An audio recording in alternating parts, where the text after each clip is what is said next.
Hey everyone, I'm selling my Bonny Chow, my Channel Island Bonny Chow. This is a 5'9", 18.5/8, 2 1/4. This is a really fun board, all rounder.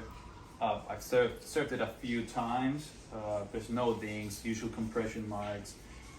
What I found about this board is, number one, it's really fast. It's a really good all-rounder.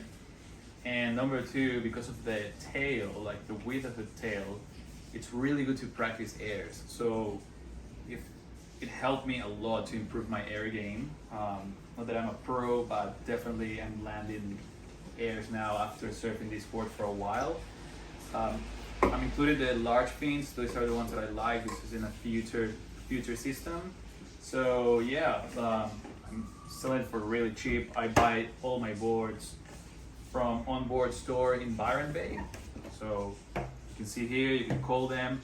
I always get my boards, they're custom made, and I buy boards very often because I like to, test new equipment and just, trade my boards. So yeah, if you have any questions, hit me up. I'm in Cooley and you can come and have a look.